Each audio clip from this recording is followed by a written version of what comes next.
तो दोस्तों क्या हाल है। तारीख 26 जून 2024, दिन बुधवार, हिंदी तिथि पंचमी। और आइए बात करते हैं आज के मुख्य समाचार में देश भर की तमाम बड़ी खबरों पर नजर डालते हैं। देखिए दोस्तों, आज के दिन को world day against drug abuse यानी कि अंतर्राष्ट्रीय नशा विरोध दिवस के रूप में मनाया जाता है। और आज 26 जून को इस खास दिवस के मौके पर सरकार की तरफ से भी आम जनता को नशे से होने वाले दुष्प्रभाव व इसकी रोकथाम के बारे में जागरूक करने वाले कार्यक्रम किए जाएंगे। और वहीं आज ही के दिन यूएन की स्थापना भी हुई थी। दूसरे विश्व युद्ध के बाद दुनिया भर के देशों में शांति और सुरक्षा को बढ़ाने के लिए यूनाइटेड नेशंस की स्थापना की गई आज से ठीक 80 साल पहले 26 जून 1945 को। ओके, और चलिए आगे बढ़ते हैं खबरों में। देखिए, कई दशकों बाद देश में पहली बार लोकसभा स्पीकर पद के लिए फिर से चुनाव होने जा रहे हैं, क्योंकि ओम बिरला के खिलाफ विपक्ष ने भी के सुरेश को उम्मीदवार उतारा है, तो आम सहमति नहीं बन पाई। वैसे आपको बता दूं दोस्तों, अभी तक टोटल देश में दूसरी बार ये लोकसभा अध्यक्ष के लिए चुनाव होगा। पहली बार 15 मई 1952 को हुआ था आजादी के बाद, और अब तकरीबन इसके बाद 70 सालों बाद 2024 में लोकसभा स्पीकर पद के लिए चुनाव होंगे। वरना इतने दिन सर्वसम्मति से ही लोकसभा अध्यक्ष चुना जाता रहा है। लेकिन क्योंकि इस बार लोकसभा स्पीकर को लेकर सत्ता पक्ष और विपक्ष आमने सामने आ गए हैं, अब ऐसे में इस बार लोकसभा अध्यक्ष ओम बिरला बनेंगे या के सुरेश, फैसला आज हो जाएगा। क्योंकि अब चुनाव से ये तय होगा कि कौन होगा इस 18वीं लोकसभा का स्पीकर। और ये चुनाव भी आज ही होंगे। 26 जून को सुबह 11 बजे सदन में वोटिंग होगी, है ना। चलिए संसद के पॉलिटिकल माहौल के कुछ और अपडेट देखिए, उसके बाद काम की महत्वपूर्ण खबरें देखेंगे। देखिए आप, लोकसभा में राहुल गांधी होंगे विपक्ष के नेता। कांग्रेस अध्यक्ष मल्लिकार्जुन खड़गे के आवास पर हुई विपक्षी नेताओं की बैठक में यह बड़ा फैसला लिया गया। यानी इस बार राहुल गांधी पीएम मोदी से तीखे सवाल करेंगे विपक्षी नेता के तौर पर। 2 दिन में 535 सांसदों ने शपथ ली, 7 अभी भी बाकी हैं। और वहीं देखिए आप, मुस्लिम नेता ओवैसी ने शपथ लेने के बाद लगाया जय फिलिस्तीन का नारा, तो उसके बाद सोशल मीडिया पर लोगों ने भी घेरा और काफी कंट्रोवर्सी भी हो गई। दरअसल ओवैसी ने भी सांसद की शपथ ली और इस दौरान उन्होंने ये नारा लगाया। उनके ये नारा लगाने पर सरकार बोली कि सदन में किसी अन्य देश का जयकारा सही नहीं है। वैसे इस बार सदन में शपथ लेने के दौरान कई अलग अलग सांसदों ने जय भीम, जय हिंदू राष्ट्र इस तरह के नारे लगाए। लेकिन ओवैसी के जय फिलिस्तीन बोलने पर विवाद हो गया, क्योंकि उन्होंने किसी और ही देश का जयकारा लगाया है। वहीं संसद में शपथ लेने के लिए अयोध्या फैजाबाद के सांसद आए तो सदन का माहौल चेंज हो गया। विपक्ष ने भी जय श्री राम के नारे लगाए। हाथ में संविधान की प्रति लेकर राहुल गांधी ने भी शपथ ली, जय हिंद जय संविधान का नारा लगाया इन्होंने भी। और वहीं इस लोकसभा की शुरुआत में ही संसद में मणिपुर के नारे भी सुनाई दिए। सुप्रिया सुले ने प्रोटेम स्पीकर के पैर छुए। राहुल और अखिलेश ने संविधान की कॉपी के साथ शपथ ली। वैसे आपको बता दूं, मणिपुर राज्य से एक और खबर आ रही कि कुकी समुदाय के लोग बाग जो हैं वो अपने आप को एक अलग से केंद्र शासित प्रदेश बनाने की मांग भी कर रहे हैं। हिंसा खत्म करने को लेकर रैलियां भी निकाली उन्होंने, ये तस्वीरें आप देख सकते हैं। ओके, और चलिए आगे बढ़ते हैं खबरों में। देखिए, रोजगार के मोर्चे पर एक अच्छी रिपोर्ट सामने आ रही है। सेल्सफोर्स के मुताबिक भारत में साल 2028 तक 18 लाख नौकरियां और 88 अरब डॉलर के राजस्व की उम्मीद है। ये सीआरएम कंपनी की तरफ से एक डेटा जारी किया गया। और वहीं देखिए बड़ी खबर, दिल्ली में जल संकट को लेकर आतिशी का अनशन खत्म हुआ। देर रात उनकी तबीयत बिगड़ गई थी तो उन्हें हॉस्पिटल आईसीयू में भर्ती कराया गया। संजय सिंह बोले कि उनका शुगर लेवल 36 तक पहुंच गया है। तो दिल्ली जल संकट को लेकर अब मंत्री आतिशी का अनशन ये 5वें दिन खत्म हो चुका है। चलिए खबर है दोस्तों, अमरनाथ यात्रा में 3 दिन शेष बचे हैं। जम्मू कश्मीर पहुंचने लगे साधु संत भी। जायजा लेने के लिए बालटाल बेस कैंप पहुंचे जम्मू के एलजी सिन्हा। पुलिस ने यात्रा रूट पर 70 कैमरे भी लगाए हैं। 52 दिन तक चलने वाली अमरनाथ यात्रा इस बार 2 दिन बाद 29 जून से शुरू होने जा रही है। और इस बार यात्रा का रूट भी कुछ यूं रहेगा। चलिए जय बाबा बर्फानी का नाम लेते हुए आगे बढ़ते हैं खबरों में। देखिए, प्रधानमंत्री नरेंद्र मोदी बोले कि इमरजेंसी लगाने वाले संविधान पर प्यार न जताएं। चिदम्बरम ने कहा कि इस बार दूसरी इमरजेंसी से बचने के लिए जनता ने वोट किया। कल भाजपा ने काला दिवस वगैरह जो मनाया था, तो इसी को लेकर ये बयानबाजी हुई। चलिए अगली खबर आ रही है। 96,318 करोड़ के 5G स्पेक्ट्रम की नीलामी शुरू हो चुकी है। कुल 10,522 मेगाहर्ट्ज स्पेक्ट्रम नीलाम किया जाएगा और इससे डॉट को 10,000 करोड़ की कमाई होने की भी उम्मीद है। वैसे 5G स्पेक्ट्रम के पहले ही दिन सरकार की झोली में 11,000 करोड़ तो आ चुके हैं और आज भी कई दांव लगाए जाएंगे। चलिए दोस्तों अगली खबर देखिए। बारिश की शुरुआत में ही जो राम मंदिर में छत से पानी टपकने का मामला सामने आया, उस पर अब नृपेंद्र मिश्रा का कहना है कि राम मंदिर में बिजली के पाइप से पानी भरा है। अयोध्या में मंदिर निर्माण की गुणवत्ता से कोई समझौता नहीं किया गया, कुछ लोगों ने सिर्फ भ्रम फैलाया है ऐसा। चलिए बड़ी खबर आ रही, नीट पेपर लीक मामले में 4 राज्यों से 26 गिरफ्तारियां हो चुकी हैं। 8 आरोपियों की जमानत याचिका पर सुनवाई भी टली। हालांकि मास्टरमाइंड संजीव मुखिया अभी भी फरार है। और दोस्तों इस पेपर लीक मामले पर अब एक खुलासा ये भी सामने आ रहा कि 24 मार्च को यूट्यूब पर एक न्यूज चैनल के अकाउंट से एक वीडियो डाला गया जिसमें एक शख्स ने कहा था कि नीट का पर्चा लीक हो सकता है और वो जेल में रहकर लीक करेगा। अब दावा किया जा रहा कि ट्रक में रखे बक्से को मार करके पेपर लीक करते हैं माफिया। हालांकि अब एक नया प्लान भी बनाया यूपीएससी ने। AI based CCTV surveillance system बनाने का प्रस्ताव रखा है। एग्जाम में चीटिंग रोकने के लिए ये निर्णय लिया गया, क्योंकि हाल ही में नीट और यूजीसी नेट एग्जाम में जो गड़बड़ियां हुई उसके बाद अब ये यूपीएससी का नया प्लान है। चलिए खबर है, चांद के सबसे अंधेरे हिस्से से मिट्टी लाया चीन और ऐसा करने वाला दुनिया का पहला देश बन चुका है। 2030 तक इंसानों को चांद पर भेजने का लक्ष्य भी रखा है चाइना ने। वहीं देखिए बड़ी खबर, पेट्रोल डीजल के बाद अब इस राज्य में दूध भी महंगा हो गया। दरअसल हाल ही में आपको पता होगा कर्नाटक राज्य सरकार की तरफ से पेट्रोल डीजल की कीमतों में 2-3 रुपए तक की बढ़ोतरी की थी, राइट। उसके बाद अब कर्नाटक में मिल्क फेडरेशन की तरफ से दूध की कीमतों में भी इजाफा यानी कि बढ़ोतरी करने का फैसला किया है। और अब कितना महंगा मिलेगा आपको दूध, तो नंदिनी डेयरी का दूध 2 रुपए प्रति लीटर महंगा हो चुका है और ये नई दरें आज 26 जून से लागू होने जा रही है। कर्नाटक राज्य में दूध की ये महंगाई देखने को मिलेगी लोगों को और इस बढ़ोतरी के बाद अब ये नंदिनी डेयरी के अलग अलग दूध के रेट क्या होंगे जिसकी डिटेल भी आप देख सकते हैं। चलिए अगली बड़ी खबर देखिए, 45 लाख लाभार्थियों को बड़ी राहत मिलेगी। आयुष्मान भारत अकाउंट से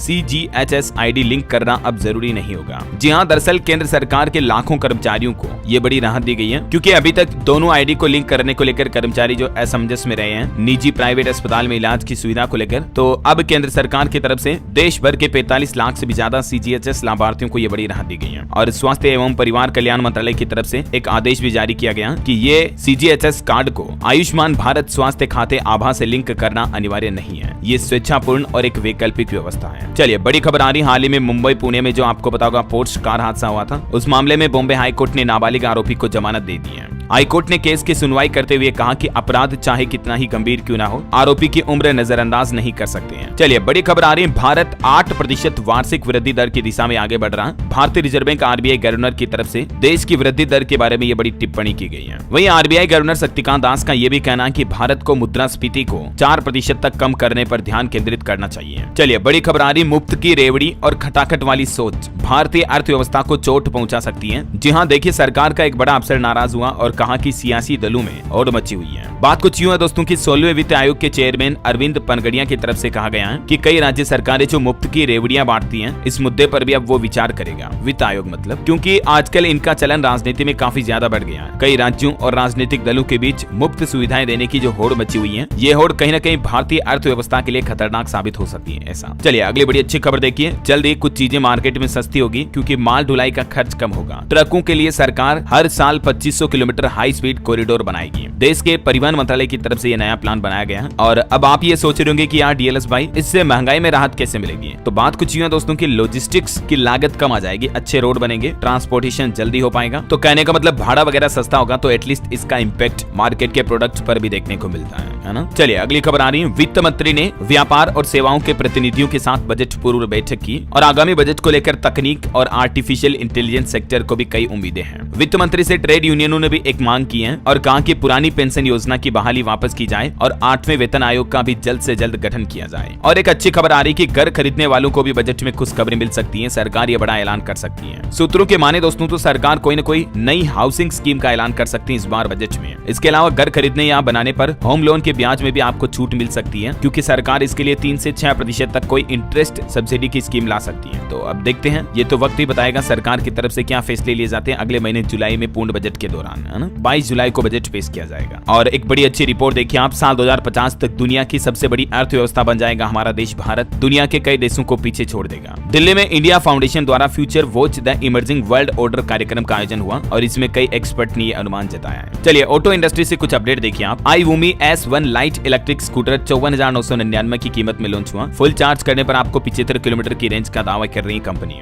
ओला S1 X से इसका मुकाबला होगा। और वहीं देखिए आप, टेस्ला ने दुनिया भर से तकरीबन 12,000 साइबर ट्रकों को वापस बुलाया। इनके विंड शील्ड के वाइपर में खराबी के चलते कंपनी ने गाड़ियों को रिकॉल किया है। ऑटो इंडस्ट्री से बाइक पर भी एक अच्छा अपडेट आ रहा। 2 वेरिएंट में आएगी बजाज की पहली CNG बाइक, पेट्रोल और CNG दोनों फ्यूल पर ये चल सकेगी। 5 जुलाई को लॉन्च होगी अगले महीने। 80,000 रुपए तक इसकी कीमत हो सकती है। बजाज ऑटो ये दुनिया की पहली CNG बाइक लॉन्च करने जा रही है, ध्यान रखिएगा, भारत में, है ना। और मोबाइल फोन लॉन्चिंग पर खबर देखिए, नोकिया ने 25 साल पुराना 3210 फोन री लॉन्च किया। अच्छा, इसमें आपको UPI पेमेंट ऐप की सुविधा भी मिलेगी और आपका पुराना फेवरेट स्नेक गेम वो भी इसमें फिर से खेलने का मौका मिलेगा। वैसे ये गेम दोस्तों आपने भी खेला है क्या बचपन में? आजकल तो लोगों को इंस्टाग्राम सोशल मीडिया पर रील देखने से ही फुर्सत नहीं मिलती है। मैंने तो खूब खेला, पर्सनली बता रहा हूँ आपको। हो सकता है आपने भी खेला हो। ये सब अथवा नो कमेंट करके बताइए मुझे। चलिए अगली खबर देखिए आप। HDFC बैंक ने अपने कर्मचारियों के लिए फ्रॉड अवेयरनेस सेशन आयोजित किया, जिसमें बताया कि लोगों को किस तरह से साइबर फ्रॉड से जागरूक किया जाए। और बड़ी खबर आ रही, यूक्रेन जंग के बीच पहली बार जुलाई में रूस दौरे पर जाएंगे भारत के प्रधानमंत्री नरेंद्र मोदी और वहां राष्ट्रपति व्लादिमीर पुतिन से मुलाकात भी करेंगे। मीडिया रिपोर्ट्स के मुताबिक पीएम मोदी का ये 8 जुलाई को एक दिवसीय मॉस्को का दौरा हो सकता है। अगले महीने मतलब रूस का दौरा करेंगे। रूसी मीडिया की तरफ से यह दावा किया गया। चलिए अगली खबर देखिए। रेलवे का प्लान, अगले 5 सालों में 44,000 किलोमीटर के रेलवे ट्रैक पर कवच सिस्टम लगाया जाएगा। आपकी रेल यात्रा को और ज्यादा सुरक्षित बनाने और ट्रेन हादसों को कम करने के लिए इंडियन रेलवे की तरफ से ये अगले 5 साल का प्लान बनाया गया। और बड़ी खबर आ रही, केरल सरकार ने केंद्र सरकार से राज्य का नाम बदलने की अपील की है। अब केरल राज्य को किस नाम से जाना जाएगा देखिए आप। और यहाँ तक कि ये नाम बदलने का प्रस्ताव विधानसभा में भी सर्वसम्मति से पारित हो चुका है। और इस सहमति के मुताबिक केरल राज्य का नाम अब केरलम करने का प्रस्ताव पारित हुआ है। देखते हैं अब केंद्र सरकार की तरफ से इस पर क्या फैसला आता है, क्योंकि राज्य सदन में तो पारित हो ही चुका है। चलिए फिलहाल देखिए बड़ी खबर।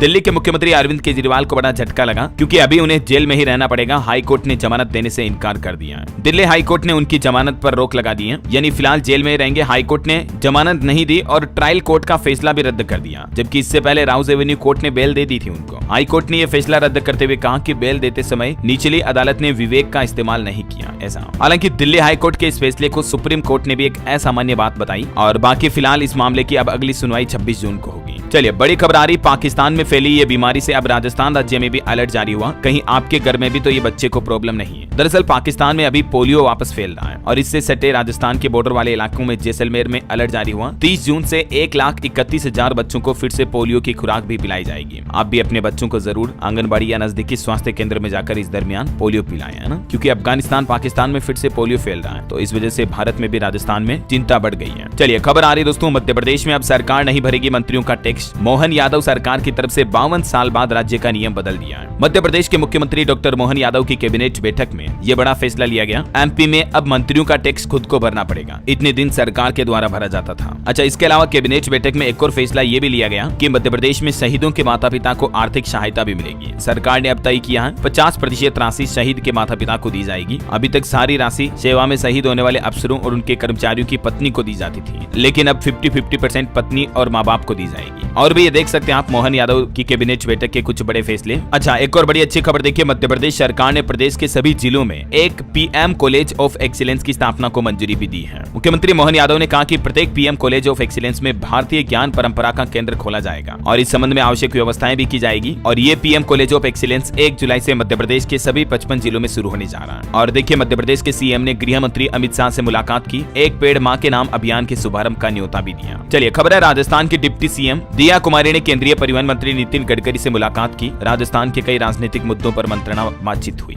वहीं राजस्थान में मुख्यमंत्री रोजगार उत्सव 29 जून को आयोजित किया जाएगा। नवनियुक्त राजकीय कार्मिकों का अभिनंदन होगा। इस मौके पर मुख्यमंत्री भजन लाल शर्मा युवाओं से संवाद भी करेंगे इस दरमियान। चलिए अगला अपडेट आ रहा, भारतीय सेना में जल्द शामिल होंगे तकनीक से बने खास कुत्ते। LAC पर अब चीन का मुकाबला करेंगे ये AI टेक्नोलॉजी से बने डॉग रोबोट। दुश्मनों के छक्के छुड़ाएंगे। इंडियन आर्मी को ये नई तरह के हथियार वेपन मिलने जा रहे हैं। और एक बड़ी खबर आ रही है, कचरे में नहीं फेंके जाएंगे इंसानों के जैविक नमूने, सस्ते इलाज के लिए शोध करेगी कंपनियां। केंद्र सरकार की तरफ से ये नया प्लान बनाया गया है। डिटेल आप देख सकते हैं भारतीय चिकित्सा अनुसंधान परिषद की तरफ से। और खबर है दोस्तों, ऑस्ट्रेलिया ने भारत से मुक्त व्यापार समझौते पर भी प्रतिबद्धता जताई। विदेश मंत्री एस जयशंकर से मिले चीनी राजदूत भी। वहीं देखिए ईडी ने हैदराबाद में 11 स्थानों पर चलाया तलाशी अभियान। आपत्तिजनक दस्तावेज और कई डिजिटल उपकरण भी बरामद हुए। खबर है, चीन और भारत के मजबूत संबंध दोनों के लिए बेहतर होंगे। चीनी राजदूत बोले कि ये विश्व शांति के लिए भी जरूरी है। और क्लाइमेट चेंज पर भी एक रिपोर्ट सामने आ रही दोस्तों। भारत में प्रतिकूल जलवायु की घटनाओं से प्रभावित हुए 80% किसान और कई फसलों की बुआई में भी देरी हुई। पिछले 5 सालों का ये औसत एवरेज रिपोर्ट आप देख सकते हैं। चलिए खबर है, मां वैष्णो देवी भक्तों के लिए अच्छी खबर देखिए। जम्मू से वैष्णो देवी धाम के लिए हेली सेवा शुरू हो चुकी है। मात्र 20 मिनट में आप मां के दरबार पहुंच पाएंगे। जम्मू कश्मीर हवाई अड्डे से सीधा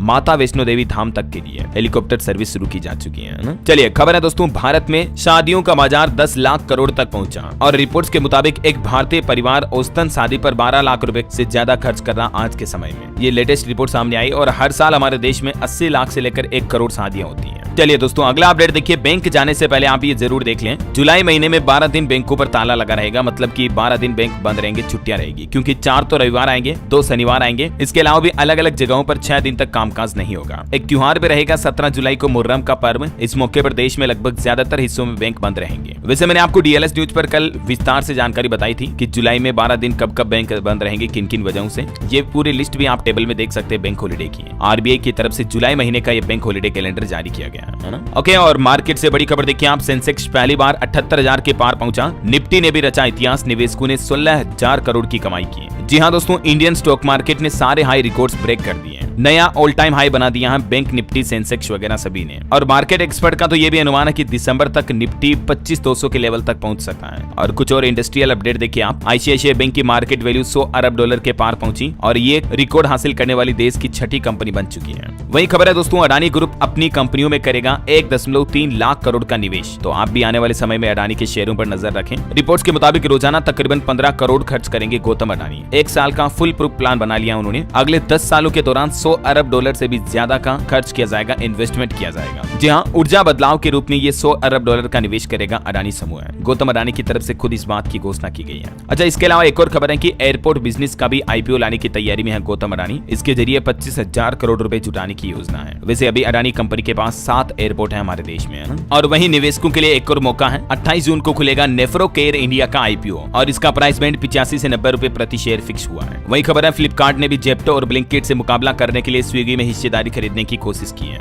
ओके, और चलिए मार्केट के बाद आज के मौसम समाचार पर नजर डाल लेते हैं दोस्तों। और हाँ, खबरों में आगे बढ़ने से पहले आपसे एक छोटी सी रिक्वेस्ट ये है कि अगर आपने डीएलएस न्यूज चैनल को अभी तक भी सब्सक्राइब नहीं कर रखा ना, तो दोस्तों सब्सक्राइब करके बेल आइकन दबा दीजिए और आपका दिल करे मन करे तो एक लाइक भी कर दीजिएगा, आपके अपने डीएलएस भाई की मेरी मेहनत को सपोर्ट करने के लिए, है ना। चलिए मौसम की बात कर रहे थे अपन, कुछ राज्यों के हालात देखिए आप। राजस्थान में भी मानसून की एंट्री हुई। मध्य प्रदेश समेत देश के 15 राज्यों में आज भारी बारिश की चेतावनी है। और वहीं बिहार में बिजली गिरने की वजह से 9 लोगों की जान चली गई। उत्तर प्रदेश में भी अच्छी खबर है, मानसून की एंट्री हो गई। पहली बार बुंदेलखंड के रास्ते मानसून ने प्रवेश किया और अब 2-3 दिन में पूरे प्रदेश में ज्यादातर जिलों में मानसून पहुंच जाएगा, बारिश चालू रहेगी। बिहार में देखिए, बेतिया में बारिश से टूटा बांध, खेतों में पानी घुस गया। पटना, मोतिहारी समेत 5 जिलों में बारिश का अभी भी अलर्ट है। आकाशीय बिजली से 9 लोगों की मौत हुई। हरियाणा, पंजाब, चंडीगढ़ में हीट वेव का अलर्ट है। बारिश से टेम्परेचर गिरने के बाद लोगों को हल्की राहत मिली है। बठिंडा में भाखड़ा में दरार आने की वजह से 100 एकड़ फसल भी डूब गई। छत्तीसगढ़ में आज से फिर भारी बारिश का येलो अलर्ट। रायपुर, बिलासपुर, सरगुजा संभाग में हल्की बारिश के आसार हैं। और वहीं देखिए, मध्य प्रदेश में सिंधिया के कार्यक्रम में भी आंधी बारिश से टेंट गिर गया। शिवपुरी में मौसम के चलते सभा भी स्थगित हुई। 15 जिलों में मध्य प्रदेश में आज आंधी बारिश और बिजली गिरने का अलर्ट है, तो जरा सावधान रहिएगा आप। देखिए, एमपी के भोपाल, इंदौर समेत अधिकतर जिलों में मौसम बदला, तेज बारिश हुई। 4 दिन में जून की बारिश का कोटा पूरा हो गया एमपी में तो, और अगले 3 दिन और तेज बारिश का अलर्ट है। राजस्थान में कोटा, उदयपुर संभाग से मानसून की एंट्री हुई। 4 शहरों में बारिश और बिजली गिरने से एक नाबालिग की जान भी चली गई। 27 जिलों में राजस्थान में आज भी बारिश की संभावना है। हालांकि कुछ जिलों में हीट वेव का अलर्ट भी है। और बाकी झारखंड में देखिए आप, 9 जिलों में बारिश का अलर्ट। गोंडा का तापमान 41 डिग्री के करीब पहुंचा। कई जिलों में बारिश का अभी भी इंतजार है। हिमाचल प्रदेश में बारिश के बाद मौसम सुहाना हुआ। मौसम विभाग की तरफ से अभी भी हिमाचल में 4 दिन का येलो अलर्ट है। 28-29 जून को भारी बारिश की चेतावनी है। और भी दोस्तों, स्काईमेट वेदर की रिपोर्ट के मुताबिक अगले 24 घंटों के दौरान मौसम की संभावित गतिविधियां क्या रह सकती हैं, जिसकी जानकारी भी आप देख सकते हैं स्क्रीन पर। अलग अलग राज्यों के हालात है ना। चलिए मौसम के बाद सराफा बाजार पर नजर डालें तो देखिए, सोने में 70 रुपए की तेजी आई मामूली और चांदी 400 रुपए तक टूटी। और अभी सोने का भाव 72,550 प्रति 10 ग्राम, जबकि चांदी 91,500 प्रति किलोग्राम पर चल रही है। चलिए आगे बढ़ते हैं खबरों में। देखिए, ट्राई का नया अपडेट। अनचाही कॉल की रिपोर्टिंग के तरीकों को आसान बनाए दूरसंचार कंपनियां। अब हर महीने देनी होगी रिपोर्ट। एयरटेल, आइडिया, वोडाफोन, जियो वगैरह सभी के लिए नया नियम लागू कर दिया ट्राई ने। चलिए बड़ी अच्छी खबर है। उत्तर प्रदेश अयोध्या में बनेगा विश्व स्तरीय मंदिर संग्रहालय। मंत्रिमंडल की तरफ से मंजूरी मिल चुकी है। 750 करोड़ से अयोध्या में ये वर्ल्ड लेवल टेम्पल म्यूजियम बनाया जाएगा। 25 एकड़ जमीन में टाटा कंपनी के द्वारा इसका निर्माण किया जाएगा ना। और वहीं देखिए, मुख्यमंत्री योगी आदित्यनाथ ने कैबिनेट की बैठक की। एक और बड़ा फैसला लिया कि यूपी में अब महिलाओं और बच्चों के विरुद्ध अपराध करने वालों को अग्रिम जमानत नहीं मिलेगी। ये भी नया नियम, नया कानून लागू हो चुका है यूपी में, है ना। महिला, बच्चों और नशे से जुड़े अपराध करने वालों पर ये सख्ती से आदेश जारी कर दिया सीएम योगी ने। और वहीं देखिए, यूपी में लाखों सरकारी कर्मचारियों को भी बड़ी राहत दी है। इन लोगों लोगों को मिलेगी पुरानी पेंशन। योगी कैबिनेट ने मुहर भी लगा दी है। देखिए उत्तर प्रदेश में पुरानी पेंशन को लेकर योगी सरकार की तरफ से बड़ा फैसला लिया गया, जहां एक तरफ आपको पता होगा राज्य समेत देश भर के सरकारी कर्मचारी लंबे वक्त से ओपीएस यानी ओल्ड पेंशन स्कीम फिर से लागू करने की मांग कर रहे हैं और इसी बीच सीएम योगी का यह फैसला सरकारी कर्मचारियों के लिए राहत भरी खबर है। देखिए आप इस फैसले के मुताबिक उत्तर प्रदेश में 28 मार्च 2005 से पहले जिन नौकरियों या भर्तियों का विज्ञापन जारी किया गया था और उनकी भर्ती प्रक्रिया पूरी हो गई है, उन भर्तियों के द्वारा चयनित जितने भी सरकारी कर्मचारी है ना, उनको पुरानी पेंशन योजना का विकल्प दिया जाएगा, मतलब उन्हें लाभ मिलेगा। समझ रहे हो, ये मतलब यूपी सरकार की तरफ से एक शानदार फैसला लिया गया। अच्छा वहीं देखिए आप अयोध्या राम मंदिर में कुछ नए नियम लागू कर दिए हैं। रात 9 बजे के बाद अब वीआईपी दर्शन पर रोक लगा दी गई है। शयन आरती के लिए भी आपके पास होना अनिवार्य होगा, तभी आप शयन आरती में शामिल हो पाएंगे और आम श्रद्धालु भी रात 9:15 बजे तक ही राम मंदिर में प्रवेश कर पाएंगे और 9 बजे बाद तो वीआईपी दर्शन नहीं हो पाएंगे। इसके अलावा रामलला के दर्शनों के लिए अब साधु संतों के लिए भी पास बनाए जाएंगे। वीआईपी गेट से अब केवल वीवीआईपी पास वाले ही जा सकेंगे। ये कुछ राम मंदिर अयोध्या में दर्शनों की व्यवस्था में बदलाव किया गया है ना। और वहीं देखिए आप यूपी में नौकरशाही में योगी सरकार ने एक और बड़ा फेरबदल किया। बस्ती मुरादाबाद समेत 12 जिलों के डीएम बदले गए। खबर है यूपी में 3 नए शहरों से शुरू होगी हेलीकॉप्टर सेवा। योगी कैबिनेट की बैठक में कुल 9 बड़े फैसले लिए गए, जिनमें एक और ये शानदार फैसला भी रहा। सरकार वाराणसी, बरेली और मुरादाबाद विकास प्राधिकरणों का दायरा भी बढ़ाएगी। देख सकते हैं आप डिटेल इस बारे में। और इसके अलावा लखनऊ, प्रयागराज व कपिल वस्तु में हेलीकॉप्टर सेवाएं जल्दी शुरू की जाएगी प्रदेश में, है ना। तो ये कुछ यूपी की योगी कैबिनेट की बैठक में 44 प्रस्ताव पास हुए टोटल, है ना। चलिए अगली खबर आ रही है। वित्त मंत्री के साथ बजट पूर्व बैठक में कर कटौती और शुल्क ढांचे को युक्ति संगत बनाने की भी मांग की है उद्योग जगत के अलग अलग प्रतिनिधियों ने। चलिए अगला अपडेट देखिए। बॉम्बे हाईकोर्ट का बड़ा फैसला, कहा साफ और सुरक्षित फुटपाथ नागरिकों का मौलिक अधिकार है। वीआईपी ही नहीं सभी के लिए ये जरूरी है। चलिए खबर है हरियाणा में मुख्यमंत्री आज देंगे 30-30 गज के प्लॉट आवंटन के प्रमाण पत्र। रोहतक में प्रदेश स्तरीय समारोह का आयोजन होगा और इसमें लाभार्थियों को ये सरकारी योजना का लाभ मिलेगा। हाल ही में आपको पता होगा हरियाणा की नायब सैनी सरकार ने घोषणा भी की थी और मैंने आपको बताया भी था डीएलएस न्यूज चैनल पर कि लोगों को एक प्लॉट दिया जाएगा सरकार की तरफ से, है ना। हरियाणा सरकार के कुछ और बड़े फैसले भी हैं, आगे मैं आपको बताऊंगा। फिलहाल देखिए आप अगली खबर। छत्तीसगढ़ के मुख्यमंत्री विष्णुदेव साय ने दिल्ली में पीएम नरेंद्र मोदी से मुलाकात की। नक्सल ऑपरेशन और छत्तीसगढ़ विजन डॉक्यूमेंट पर भी चर्चा हुई। और वहीं खबर है छत्तीसगढ़ में पूर्व आईएएस अजय सिंह ने संभाला छत्तीसगढ़ राज्य निर्वाचन आयुक्त का पदभार। साल 2020 में ये रिटायर हुए थे। रेल यात्रियों के लिए एक और अच्छी खबर है। ट्रेन के सफर में पैसेंजर को अब सस्ती दवाइयां भी मिल पाएगी। 61 रेलवे स्टेशनों पर इंडियन रेलवे द्वारा पीएम भारतीय जन औषधि केंद्र खोले जाएंगे। पहले चरण में ये खोलने का निर्णय लिया, जिसमें बिहार के कई सारे रेलवे स्टेशन शामिल हैं जहां ये केंद्र वगैरह खोले जाएंगे, है ना। और वहीं देखिए सरकार का एक और नया प्लान, खत्म हो जाएंगे टोल बूथ। 10,000 करोड़ रुपए से भी ज्यादा बढ़ जाएगा टोल का कलेक्शन। देश के परिवहन मंत्री नितिन गडकरी की तरफ से एक बार फिर से इस योजना के बारे में बातचीत की गई। मैंने आपको काफी टाइम पहले भी बताया था कि सरकार नेविगेशन सैटेलाइट सिस्टम पर आधारित जीपीएस टोल कलेक्शन सिस्टम लागू करने जा रही है हमारे देश में, है ना। मतलब ये फास्टैग वगैरह भी बहुत जल्द पुराने जमाने की बातें हो जाएगी। चलिए एक अच्छी खुशखबरी है। बोटनिकल गार्डन से जुड़ेगा Noida sector 142। Aqua line metro के विस्तार को यूपी कैबिनेट ने मंजूरी दी है। और देश के किराना दुकानदारों के लिए एक बड़ी खुशखबरी देखिए। एफएमसीजी सेक्टर पर एक खास रिपोर्ट सामने आ रही है। 2024 में बेहतर रफ्तार से चलेगा इनका धंधा पानी। और इस रिपोर्ट के मुताबिक दोस्तों इस साल एफएमसीजी सेक्टर में वृद्धि दर 7 से 9% तक रहने का अनुमान है, उम्मीद है। आईसीआईसीआई लोम्बार्ड जनरल इंश्योरेंस के द्वारा ये रिपोर्ट प्रकाशित की गई। और बैंकिंग न्यूज से एक और बड़ी खबर देखिए। एचडीएफसी बैंक के इन 2 क्रेडिट कार्ड में डीवैल्यूएशन का नियम लागू होने जा रहा है। यूपीआई पेमेंट करने पर कैशबैक में 1 अगस्त से बड़ा बदलाव भी होगा। और अलग अलग तरह के क्रेडिट कार्ड पर ये 1 अगस्त से क्या बदलाव होगा, जिसकी डिटेल भी आप स्क्रीन पर देख सकते हैं। चलिए कुछ स्टेट न्यूज अपडेट देखिए दोस्तों। राजस्थान में एक नया आदेश जारी हुआ। स्कूल में स्मार्टफोन का उपयोग नहीं करेंगे शिक्षक। राजस्थान शिक्षक संघ ने पर्यावरण संरक्षण, नामांकन वृद्धि और सार्वजनिक शिक्षा को बचाने के लिए भी संघर्ष का आह्वान किया। वही खबर है राजस्थान में जल्द ही 26 नई एकेडमी हो जाएगी। राजनीतिक नियुक्तियों के लिए भी ज्यादा जगह मिलेगी। अभी प्रदेश में 18 एकेडमी है, तो 8 एकेडमी और खोली जाएगी। जल्दी 26 हो जाएगी टोटल, है ना। और बड़ी खबर देखिए आप, 1 जुलाई से मोबाइल ईमेल से दर्ज होगी रिपोर्ट। 3 दिन में साइन करना भी जरूरी होगा। देश के किसी भी थाने में एफआईआर दर्ज करवाई जा सकेगी। 1 जुलाई से ही सरकार की तरफ से ये नए नियम बदलाव लागू किए जा रहे हैं। दरअसल जो 3 नए आपराधिक कानून लागू किए जाएंगे ना, न्यू क्रिमिनल रूल, तो उनमें ये भी प्रावधान है। चलिए खबर है छत्तीसगढ़ में चलेगी 240 इलेक्ट्रिक बसें। रायपुर में 100, कोरबा में 40, दुर्ग, भिलाई और बिलासपुर में 50-50 बसें चलाने की मंजूरी दे दी है विष्णुदेव साय सरकार ने। और वहीं खबर देखिए आप, ग्रीन हाइड्रोजन मिशन पकड़ रहा रफ्तार। सीएनजी के साथ 15% हाइड्रोजन मिलाकर चलेगी कार। ईंधन सस्ता होगा इससे और आपकी यात्रा भी और ज्यादा सुरक्षित होगी और गाड़ी का माइलेज भी 25 किलोमीटर तक बढ़ जाएगा। तो ये सरकार का नया प्लान है, जल्दी सारी देख सकते हैं आप डिटेल। चलिए खबर है दोस्तों, उत्तर प्रदेश कानपुर में IIT से नयागंज तक मेट्रो की कनेक्टिविटी की जाएगी। मेट्रो MD की तरफ से ये घोषणा की गई है। और देखिए बिहार में शिक्षकों की नहीं बन पा रही ऑनलाइन हाजिरी। अब ई शिक्षा कोर्स ऐप में तकनीकी की समस्या आ रही है, तो इस वजह से ऑनलाइन हाजिरी नहीं लग पा रही बिहार में, है ना। और खबर देखिए आप, चुनावी मोड में आई झारखंड की चंपई सोरेन सरकार। 16 दिनों में 8 बड़ी घोषणाएं की है। एक तो महिलाओं को हर महीने 1,000 रुपए मिलेंगे। झारखंड राज्य में 200 यूनिट बिजली फ्री मिलेगी। 90 दिनों में 40,000 सरकारी नौकरियां निकाली जाएगी, नियुक्तियां की जाएगी। ये सभी घोषणाओं के बारे में मैंने आपको DLS न्यूज पर रेगुलरली अपडेट दिए भी हैं। और भी ये झारखंड सरकार की कुछ अन्य घोषणाएं आप देख सकते हैं दोस्तों। खबर है 7 साल बाद झारखंड में TET एग्जाम भी अक्टूबर में हो सकता है, जुलाई में भरे जा सकते हैं फॉर्म भी। चलिए रेलवे से खबर है, 17 जुलाई से दक्षिण भारत यात्रा शुरू होगी। 3rd AC के लिए आपको 35,000 रुपए तक किराया देना पड़ेगा। 13 दिन में 5 धार्मिक स्थलों के दर्शन करवाएगा। ये IRCTC की तरफ से नया टूर पैकेज निकाला गया है। चलिए खबर देखिए, उत्तराखंड के मुख्यमंत्री पुष्कर सिंह धामी ने PM मोदी से मुलाकात की। प्रधानमंत्री बनने पर बधाई देते हुए उन्होंने उत्तराखंड के विकास की कई डिमांड भी रखी। बद्रीनाथ का प्रसाद भी भेंट किया। खबर है नई दिल्ली में आज से 64वीं ISO परिषद की बैठक की मेजबानी करेगा भारत। और केंद्रीय वस्त्र मंत्री ने 71वें भारतीय अंतर्राष्ट्रीय परिधान मेले का भी उद्घाटन किया। कुछ और हेडलाइंस न्यूज देखिए दोस्तों फटाफट से। जम्मू कश्मीर लद्दाख बना पूर्ण कार्यशील साक्षरता प्राप्त करने वाली प्रशासनिक इकाई। शिक्षा मंत्रालय की तरफ से डेटा जारी किया गया। और देखिए मूडीज की तरफ से एक चेतावनी जारी की गई है। भारत में पानी की किल्लत से भारतीय साख पर भी संकट छा सकता है। और खबर देखिए, पंजाब एंड सिंध बैंक ने सैलरी अकाउंट को लेकर इंडियन आर्मी से एक समझौता किया है। सैनिकों और अग्निवीरों को कुछ नए लाभ भी मिलेंगे, हवाई दुर्घटना वगैरह के लिए क्लेम वगैरह। इसके अलावा इनके लिए डीमेट सर्विस भी शुरू हो चुकी है। और भी ज्यादा डिटेल आप देख सकते हैं स्क्रीन पर। चलिए खबर है, कोल गैसिफिकेशन पर देश की पहली पायलट परियोजना की शुरुआत भी हुई। ऊर्जा सुरक्षा के लिए इसकी अहम भूमिका हो सकती है। क्या है केंद्र सरकार का नया प्लान? साल 2030 तक 10 करोड़ मीट्रिक टन गैस निकाली जा सकती है इस प्रोजेक्ट के तहत। जिन ब्लॉकों में कोयला नहीं निकाला जाता उनका भी औद्योगिक इस्तेमाल किया जा सकता है। और खबर देखिए, ESIC के नियमों में बदलाव हुआ। अब इन कर्मियों को मिलेगी खास सुविधा। नए नियमों में हुए बदलाव के बाद अब सेवानिवृत्त कर्मचारी को प्रति वर्ष 120 रुपए बीमा राशि जमा कराना होगा। इसके बाद 1 साल तक उनका बीमा हो जाएगा। और देखिए प्रधानमंत्री आवास योजना की 9वीं वर्षगांठ मनाई गई देश भर में कई जगहों पर कल। और इस योजना का भी अब केंद्र की नई नरेंद्र मोदी सरकार अपने तीसरे कार्यकाल में शहरी 2.0 वर्जन लॉन्च करेगी, जिसके तहत 1 करोड़ घर बनाने का टारगेट रखा गया है। चलिए खबर है, उत्तराखंड सरकार ने बिजली सुरक्षा व्यवस्था में भी बड़ा बदलाव किया है। अब अनदेखी नहीं हो पाएगी और बिजली से जुड़े काम में शिकायतों में भी तेजी आएगी निपटारे में, है ना। टेक न्यूज से खबर देखिए दोस्तों, गूगल जेमिनी का नया अपडेट। अब आप अपने पसंदीदा स्टार के साथ बातचीत भी कर पाएंगे आर्टिफिशियल इंटेलिजेंस के माध्यम से।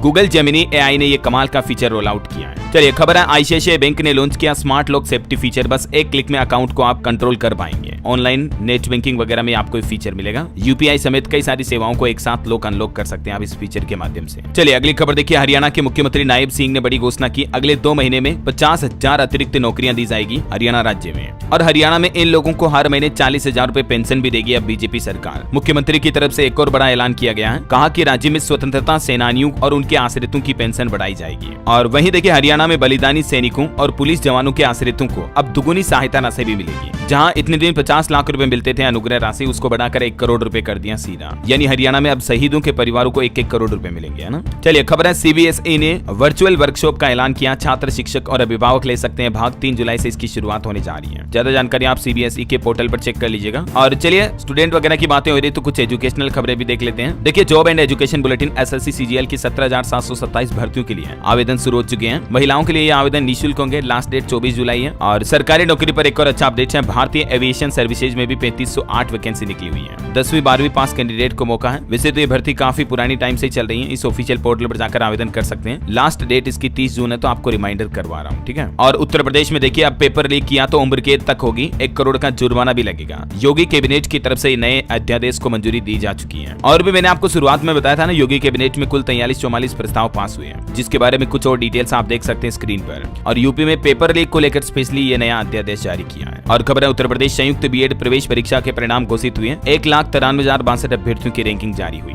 वहीं यूपी पुलिस भर्ती परीक्षा के लिए भी 27 तारीख तक केंद्रों की सूची भेजे डीएम मुख्य सचिव की तरफ से निर्देश जारी किए गए। और उत्तर प्रदेश में NMC की टीम ने किया 13 मेडिकल कॉलेजों का निरीक्षण भी। अगर मान्यता मिली तो प्रदेश में 1300 सीटें बढ़ जाएगी। अलग अलग जिलों के मेडिकल कॉलेज में ये सीटों की संख्या में बढ़ोतरी होगी, है ना। देख सकते हैं आप ये जिलों की लिस्ट भी। और वहीं देखिए, प्रदेश में 14 जुलाई से सेना रैली भर्ती का आयोजन भी होने जा रहा। जो युवा अग्निवीर वगैरह में जाना चाहते हैं तो उनके लिए एक खास मौका है। और वहीं देखिए, उत्तर प्रदेश के झांसी शहर में 27 जून को रोजगार मेला भी लगेगा। आप सेवा योजन पोर्टल के माध्यम से ऑनलाइन अप्लाई कर सकते हैं। ये पोर्टल का एड्रेस भी आप देख सकते हैं। चलिए खबर है, बनारस हिंदू यूनिवर्सिटी ने PG एडमिशन के लिए दूसरी सूची जारी की। 3500 सीटों के लिए 7000 कैंडिडेट दावेदार समाचार है। यूपी SSSC जूनियर इंजीनियर के भी अब 4000 प्लस पदों पर होगी भर्ती। आवेदन की तारीख भी बढ़ चुकी है और रिक्तियां भी बढ़ चुकी हैं। पहले 7 जून थी लास्ट डेट, अब आप 28 जून तक आवेदन कर सकते हैं। 2 दिन और मौका है। और एक अच्छी रिपोर्ट, AI से युवाओं को खतरा नहीं होगा, जॉब उनकी सिक्योर रहेगी, यानी नौकरियां जाएगी नहीं। उत्तराखंड में कॉलेजों में एडमिशन लेने की डेट भी बढ़ चुकी है। अब 9 जुलाई तक आवेदन कर सकते हैं स्टूडेंट। ओके, और चलिए एजुकेशन के बाद कुछ और अपडेट्स देख लेते हैं फटाफट से। देखिए, मार्केट एक्सपर्ट का कहना है कि नई सरकार की चुनौतियां होगी कानून एवं व्यवस्था, आतंकवाद और सुरक्षा पर ध्यान ज्यादा देना होगा। और देखिए, अखिल भारतीय परमिट वाली बसों को गुजरने दे तमिलनाडु, सुप्रीम कोर्ट ने राज्य सरकार और परिवहन अधिकारियों को जारी किया नोटिस। भारतीय सेना ने लद्दाख में पर्यटकों के लिए खोला खालूबार युद्ध स्मारक भी। महाराष्ट्र के राज्यपाल ने gateway to the sea, historic ports and docks of Mumbai region नामक पुस्तक का अनावरण किया। महाराजगंज में बना विश्व का पहला एशियाई किंग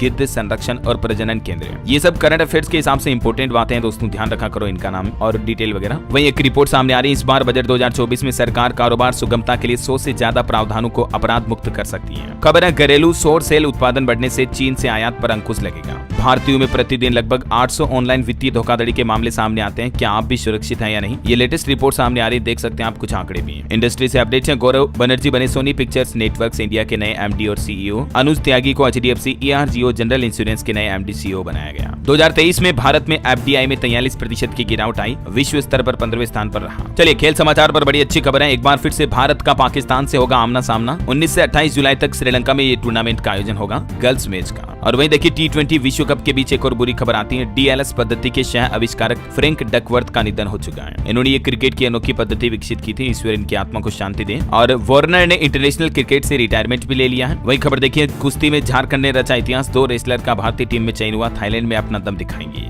बॉलीवुड से खबर है, फिल्म हिंदुस्तानी 2 का ट्रेलर रिलीज हुआ। 69 साल की उम्र में कमल हासन का एक्शन अवतार देखने को मिला। और देखिए, सुनीता विलियमसन 12 दिन से स्पेस में फंसी हुई है। 13 जून को ही धरती पर लौटना था, लेकिन नासा ने स्पेस क्राफ्ट में खराबी बताकर चौथी बार वापसी डाल दी है। पंजाब अमृतसर गोल्डन टेम्पल के लिए भी कुछ नए नियम जारी किए गए हैं। ओके, और अंत में दोस्तों आज के राशिफल पर नजर डालें तो देखिए, सिंह राशि वालों की एक्स्ट्रा इनकम का सोर्स बनेगा। कर्क राशि वालों के नौकरी पेशा लोगों के लिए भी आज का दिन अच्छा रहेगा। रिलेशनशिप में थोड़े उतार चढ़ाव बने रहेंगे। सिंह राशि के लोगों का तनाव दूर होगा, है ना। और हाँ दोस्तों, आप मुझे कमेंट करके बताइए कि आज कोई माइंड क्विज क्वेश्चन वगैरह नहीं है, लेकिन उससे भी महत्वपूर्ण बात यह है कि कमेंट में आपको DLS न्यूज के रिगार्डिंग फीडबैक लिखना है कि इस बड़ी खबरों के वीडियो में क्या बदलाव किया जा सकता है, या आपके DLS भाई को क्या चेंज करना चाहिए, क्या नहीं करना चाहिए, क्या और ज्यादा करना चाहिए। तो आपकी राय और फीडबैक विचार मुझे नीचे कमेंट करके बताओ। आप daily today breaking news video के रिगार्डिंग जो सबसे अच्छी राय देगा उसके बदलाव आपको DLS न्यूज के वीडियो में आगे जल्द ही देखने को मिलेंगे, है ना। और बाकी दोस्तों, इस वीडियो को लाइक और शेयर कर देना। DLS न्यूज चैनल को सब्सक्राइब करके बेल आइकन जरूर दबा देना, रोजाना ऐसे इन्फॉर्मेटिव काम की खबरें देखते रहने के लिए। जय हिंद, जय भारत, वंदे मातरम।